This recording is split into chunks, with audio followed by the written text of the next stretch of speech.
All in Hell. So I'm late to the party. I'm making a tribute to Hulk Hogan. He's been dead a while now and I haven't uploaded everything. A, due to lack of time, and B, because you know, if you've been following this channel for a long time, I am not a Hulk Hogan fan by any means. I think Terry Bollea was a terrible human being. I think Terry Bollea was an absolute scumbag. He was the definition of a carny. He just was not a fucking good person. And I've been very vocal about this. So, for me to sit there and make an emotional tribute video saying the world will be worse off without him would be peak hypocrisy, so I didn't.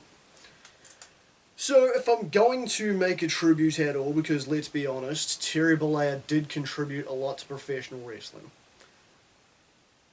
My main thought is to ask a question I don't see a lot of people asking, and it's kind of weird.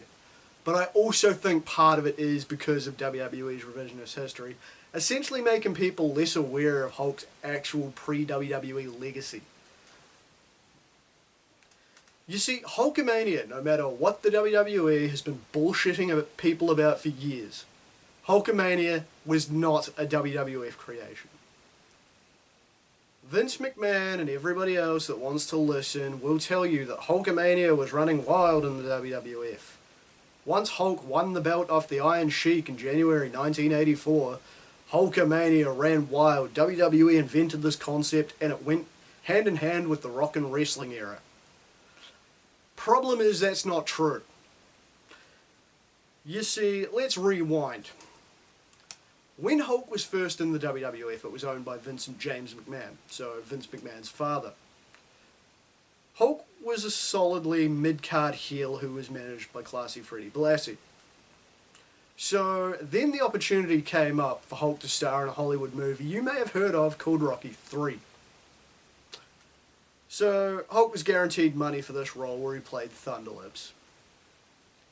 And it could have broken him into the Hollywood mainstream. Now we know that the Hulkster's acting career didn't take off the way he wanted it to, but he was a big part of Rocky III, and again, revisionist history likes to tell us Hogan was cast in Rocky III because he was a megastar.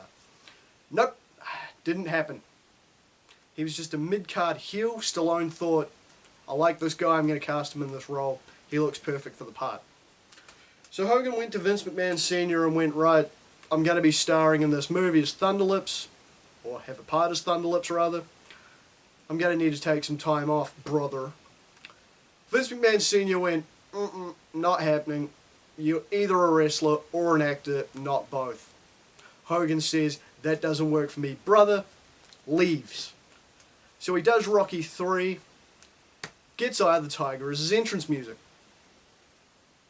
So after leaving the WWF, he went to the AWA, which was owned by Vern Gagne. Now originally still a heel, Hulk's natural charisma and impressive appearance led to him becoming a fan favourite. So, with this, would lead to the creation of Hulkamania. And there is a match on YouTube where he gets a title shot against the AWA's top heel, Nick Bockwinkel. The crowd is absolutely insane.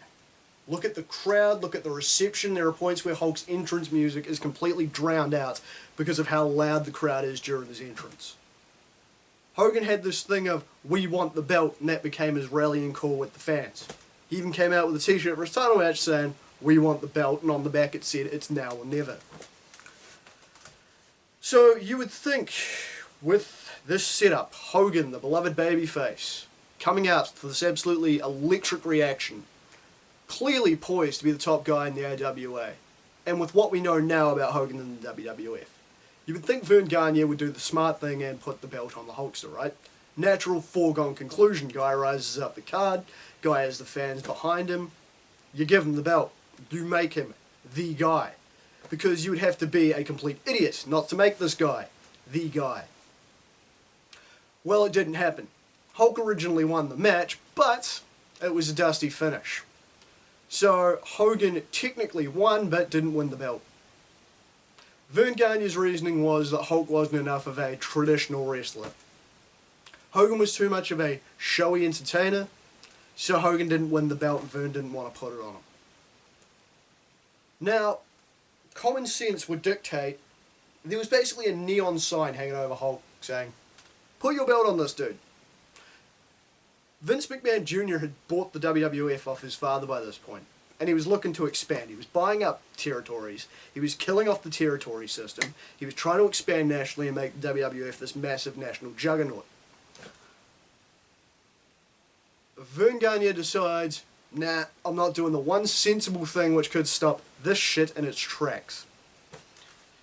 So then later on that year, Hogan was disillusioned with his position in the AWA, wanting to be the guy, wanting to make all the money. Vince Jr. calls him up and brings up the national expansion. Says to Hulk that he plans on putting the belt on him. Hulk's going to be the face of this new rock and wrestling era and this new expansion in the WWF.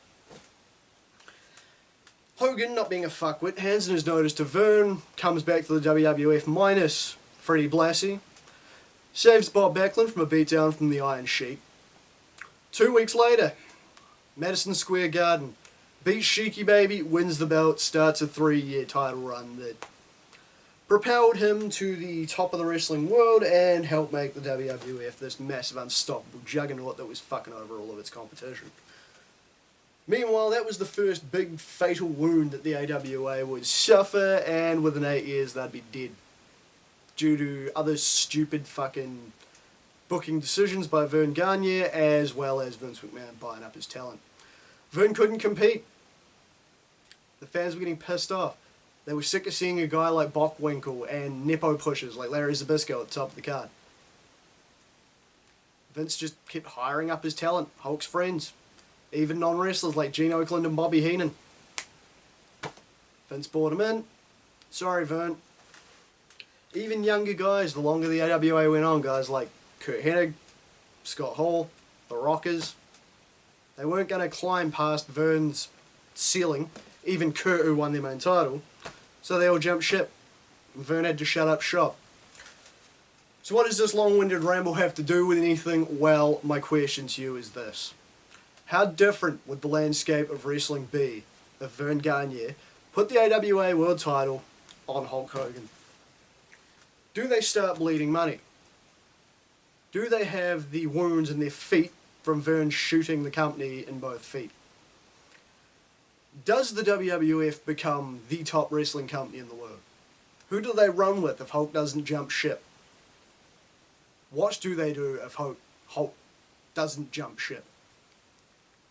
What does the wrestling world look like now, even as a trickle-down effect? Does the AWA become the third biggest company? Does Jim Crockett Promotions become the third company and drop down? Do you have this aggressive arms race between the WWF, Jim Crockett Promotions, and the American Wrestling Association? That's one I've often thought on, and it's one that nobody seems to ask or answer. So what do you reckon, long-term wrestling fans?